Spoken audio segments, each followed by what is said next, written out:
श्री कृष्णा। राधे राधे भक्तों, कैसे हो आप लोग। आशा करती हूँ आप सब परम मंगल में होंगे, खुश होंगे, स्वस्थ होंगे और ठाकुर जी की सेवा में मग्न होंगे। मैं आपका स्वागत करती हूँ अपने चैनल छोटे लड्डू गोपाल में। आज की हमारी वीडियो का टॉपिक काफ़ी ज़्यादा इम्पोर्टेंट होने वाला है, तो प्लीज़ वीडियो को बिल्कुल भी मिस ना करें, एंड तक ज़रूर देखें। तो आज की हमारी वीडियो का टॉपिक होने वाला है लड्डू गोपाल पर चढ़ाई हुई तुलसी का बाद में क्या करें। काफ़ी सारे भक्तों का यह प्रश्न होता है कि हम लड्डू गोपाल के भोग में जो तुलसी अर्पित करते हैं, बाद में उसका क्या करना चाहिए। क्या उसे फेंक देना चाहिए या फिर उसे दोबारा इस्तेमाल कर लेना चाहिए। आपके इन्हीं सारे प्रश्नों का आज की वीडियो में मैं उत्तर देने वाली हूँ, तो प्लीज़ वीडियो को बिल्कुल भी मिस ना करें, एंड तक ज़रूर देखें। भगवान श्री कृष्ण के बाल स्वरूप लड्डू गोपाल की पूजा होती है। लड्डू गोपाल की पूजा के खास विधि विधान होते हैं। जानिए लड्डू गोपाल पर चढ़ाई हुई तुलसी का बाद में हमें क्या करना चाहिए। जी हाँ भक्तों, काफ़ी सारे भक्त ऐसे होते हैं जिन्हें पता ही नहीं होता है कि लड्डू गोपाल पर चढ़ाई हुई तुलसी का बाद में हमें क्या करना चाहिए। उससे घरों में भगवान श्री कृष्ण के बाल स्वरूप लड्डू गोपाल की पूजा होती है। लड्डू गोपाल की पूजा के खास विधि विधान होते हैं। उनकी बच्चों की तरह देखभाल की जाती है। लड्डू गोपाल की पूजा में हर दिन तुलसी का प्रयोग किया जाता है। फ्रेंड्स, हम जब भी लड्डू गोपाल को अपने घर पर लाते हैं तो वह हमारे घर के सदस्य ही बन जाते हैं। और जब हम लड्डू गोपाल को पंचामृत स्नान कराते हैं और जिनकी सामर्थ्यता नहीं होती है लड्डू गोपाल को पंचामृत स्नान कराने की, तो वह जब लड्डू गोपाल को स्नान कराते हैं तो स्नान कराने वाले पात्र में यदि वह तुलसी दल रख देते हैं तो वह भी पंचामृत का ही काम करता है। भगवान विष्णु के हर रूप की पूजा में तुलसी का उपयोग जरूरी होता है। लड्डू गोपाल को तुलसी के पत्ते से तैयार माला पहनाई जाती है, लेकिन पूजा में चढ़ाई चीज़ों को फेंकना वर्जित माना जाता है। ऐसे में जानिए कि लड्डू गोपाल पर चढ़ाई हुई तुलसी का बाद में हमें क्या करना चाहिए। फ्रेंड्स, जो भी हम चीज़ें लड्डू गोपाल की पूजा में या अन्य भगवान की पूजा में इस्तेमाल करते हैं, तो उन्हें हमें कभी भी नाली या हमें गंदे कचरे में नहीं फेंकना चाहिए, क्योंकि हमारे शास्त्रों में यह सब वर्जित है। अगर आप लड्डू गोपाल को रोजाना पुष्प समर्पित करते हैं और वह आप सुबह जब लड्डू गोपाल का मंदिर साफ करते हैं तो आप या तो किसी कंटेनर में इकट्ठा कर लीजिए जो पुष्प है जो आपने लड्डू गोपाल को चढ़ाए थे, धूप दीप है, उसको आप उसे कंटेनर में इकट्ठा कर यदि आपके घर पर यमुना जी हैं तो आप उसे वहाँ पर फेंक सकते हैं, या आपके घर के पास यमुना जी नहीं है तो आप मिट्टी का गड्ढा खोदकर उसमें भी इन चीज़ों को विसर्जन कर सकती हैं। लेकिन आपको एक बात का ध्यान रखना है कि लड्डू गोपाल की जो भी चीज़ें होती हैं उनको आपको कभी भी इधर उधर नहीं फेंकना चाहिए। अगर आप लड्डू गोपाल का सामान एक कंटेनर में नहीं रख रही हैं, आपका मंदिर छोटा है, आपके पास उतनी जगह नहीं है कि हम उन फूलों को कंटेनर में रख सकें और उन्हें यमुना जी पे विसर्जन कर सकें। काफ़ी सारे भक्त ऐसे होते हैं जिनके पास समय नहीं होता है वह यमुना जी पर जाकर लड्डू गोपाल जी का सामान विसर्जन करके आ सके। तो इसमें कोई परेशानी वाली बात नहीं है। जो लड्डू गोपाल जी पर चढ़ाए हुए पुष्प होते हैं और जो लड्डू गोपाल की हम धूप दीप करते हैं, तो आप वह सारा सामान एक गमले में भी डाल सकती हैं या फिर आप मिट्टी में भी इन सारे सामान को डाल सकती हैं। इसमें कोई परेशानी वाली बात नहीं है। लेकिन आपको मेरे प्यारे भक्तों एक बात का ध्यान रखना है कि आप लड्डू गोपाल का जो भी सामान है, ना तो आप उसे कचरे में फेंकें, ना ही आप उसे गंदगी वाली जगह पर फेंकें, क्योंकि हमारे शास्त्रों में भी कहा गया है कि जो एक बार चीज़ पूजा में यूज़ हो जाती है तो वह भगवान का ही प्रसाद हो जाता है। और कहा जाता है भगवान की चीज़ कभी भी ना तो गंदे स्थान पर डाली जाती है और ना ही किसी के पैरों में डाली जाती है। मेरे प्यारे भक्तों, हम लड्डू गोपाल को स्नान कराते हैं तो मैंने काफ़ी सारे भक्त ऐसे देखे हैं जो लड्डू गोपाल को स्नान कराते हैं, तो उनका स्नान किया हुआ जल या तो वह नाली में फेंक देते हैं या फिर गंदगी वाली जगह पर फेंक देते हैं। तो आप भूलकर भी ऐसा ना करें। आपके घर पर जो भी पौधे हैं, या तो आप लड्डू गोपाल जी का स्नान किया हुआ जल आप उसमें डाल सकते हैं, या आपके घर में तुलसी का गमला है तो आप उस जल को तुलसी वाले गमले में भी विसर्जन कर सकती हैं।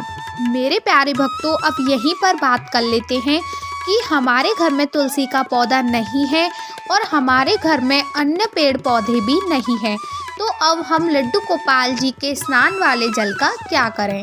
काफ़ी सारे भक्त ऐसे होते हैं कि यह वह सोचते ही हैं, तो आप ऐसे में ऐसा कर सकती हैं, हम लड्डू गोपाल जी को स्नान कराते हैं और जो उनका स्नान किया हुआ जल होता है तो वह पंचामृत बन जाता है। तो आप उस जल को घर में जितने भी सदस्य हैं उन सभी सदस्यों को लड्डू गोपाल जी का स्नान किया हुआ जल प्रसाद के रूप में दे सकती हैं।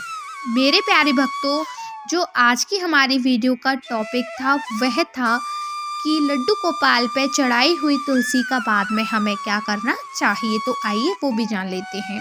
फ्रेंड्स, हमें लड्डू गोपाल को हर एक चीज़ में तुलसी देनी होती है, क्योंकि हम जब भी भोग लगाते हैं तो उसमें हमें तुलसी दल डालना ही होता है, क्योंकि हमारे ठाकुर जी बिना तुलसी दल के भोग स्वीकार ही नहीं करते हैं।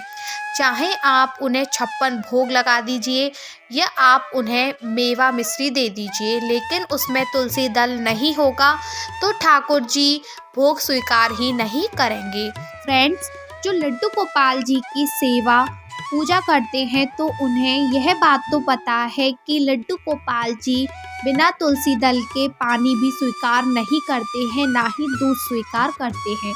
मेरे कहने का मतलब यह है कि हम लड्डू गोपाल को जो भी खाने पीने की चीज़ देते हैं तो उसमें हमें तुलसी दल डालना ही होता है, क्योंकि हमारे शास्त्रों में कहा गया है कि भगवान विष्णु के स्वरूप लड्डू गोपाल जी बिना तुलसी के कभी भी भोग स्वीकार नहीं करेंगे। तो अब यहीं पर बात कर लेते हैं कि क्या तुलसी दल को हमें रोजाना बदलना चाहिए लड्डू गोपाल के भोग के लिए। तो आज की हमारी वीडियो का टॉपिक भी यही था। तो फ्रेंड्स, ऐसे में बात आती है कि हम रोजाना तुलसी नहीं तोड़ पाते हैं, क्योंकि कभी संडे आ जाता है तो कभी एकादशी आ जाती है तो कभी हमारी तुलसी सूख जाती है। तो ऐसे में हमें क्या करना चाहिए। तो सबसे पहले बात करते हैं कि हम आज संडे है और हमने तुलसी तोड़ी नहीं है, तो क्या हम उसी तुलसी को यूज़ कर सकते हैं जो हमने शनिवार को भोग में प्रयोग की थी। तो फ्रेंड्स, आप बिल्कुल उस तुलसी का प्रयोग कर सकते हैं जो आपने शनिवार को भोग में लड्डू गोपाल के प्रयोग की थी, क्योंकि हमारे शास्त्रों में कहा गया है कि रविवार को कभी भी तुलसी तोड़ी नहीं जाती है। या तो आप एक दिन पहले तुलसी को तोड़कर किसी कंटेनर में रख लीजिए ताकि वह सूखे ना, और आप दूसरे दिन लड्डू गोपाल का भोग लगा सकें। नहीं, आप ऐसा नहीं कर सकते हैं, आपकी ऐसी परिस्थिति आ गई है कि आप ऐसा नहीं कर पा रही हैं या कर पा रही हैं, तो आप ऐसे में एक काम कर सकती हैं। आप 6-7 तुलसी को इकट्ठा तोड़कर किसी कंटेनर में रख लें। आप उसमें से रोज़ाना एक तुलसी निकालें और लड्डू गोपाल का भोग लगा दें। इससे क्या होगा, हमारे ठाकुर जी का भोग भी लग जाएगा और वह भोग भी स्वीकार कर लेंगे। मेरे प्यारे भक्तों, काफ़ी सारे भक्तों के मन में यह प्रश्न उठता है कि हम लड्डू गोपाल के भोग में तुलसी अर्पित करते हैं तो बाद में उसका हमें क्या करना चाहिए। तो आइए उसका भी मैं आपको उत्तर दे देती हूँ। फ्रेंड्स, जो हम लड्डू गोपाल के भोग में तुलसी अर्पित करते हैं तो वह भोग की तुलसी बन जाती है, उसे आपको फेंकना नहीं है। या तो आप उस तुलसी दल को पानी में डाल लें, आप उसका पानी सेवन करें। अगर आप तुलसी को पानी में नहीं डाल सकते तो आप तुलसी को खाने में डाल दें, आप उसे खाने में खा सकती हैं। फ्रेंड्स, मेरे कहने का मतलब यह है कि आप उस तुलसी को फेंकें ना, आप उस तुलसी का सेवन करें। या तो आप उसे पानी में डालकर सेवन करें या फिर आप उसे खाने में सेवन करें। आपको उस तुलसी को फेंकना बिल्कुल भी नहीं है। और आपको लड्डू गोपाल जी के भोग में एक तुलसी दल के पत्ते को 2 दिन तक लड्डू गोपाल को भोग लगा सकती हैं उसी तुलसी पत्ते से। मेरे प्यारे भक्तों, मेरे कहने का मतलब यह था कि हम ठाकुर जी के भोग के लिए एक तुलसी दल के पत्ते को 2 दिन तक प्रयोग कर सकते हैं, वह खराब नहीं होता है। आशा करती हूँ कि आपके सारे डाउट क्लियर हो गए होंगे। लड्डू गोपाल पर चढ़ाई गई तुलसी का बाद में हमें क्या करना चाहिए। अगर आपके मन में अभी भी कोई डाउट है या अभी भी आपको जानना चाहती हैं तो आप मुझे कमेंट बॉक्स में बता सकती हैं, मैं आपका उसका रिप्लाई ज़रूर करूँगी। आशा करती हूँ कि आपको वीडियो अच्छा लगा हो तो प्लीज़ वीडियो को लाइक करें, क्योंकि आपका किया हुआ एक लाइक मुझे मोटिवेट करता है और वीडियोस बनाने के लिए। अगर आपके लिए वीडियो थोड़ी सी भी यूज़फुल हो तो प्लीज़ वीडियो को शेयर करें। और जो चैनल पर नए हैं और जिन्होंने अभी तक छोटे लड्डू गोपाल चैनल को सब्सक्राइब नहीं किया है तो वो प्लीज़ चैनल को सब्सक्राइब करें। अब आपसे मेरी मुलाकात होगी नेक्स्ट वीडियो के साथ। जब तक के लिए आप सभी भक्तों को मेरा प्रेम भरा राधे राधे श्री हरिदास।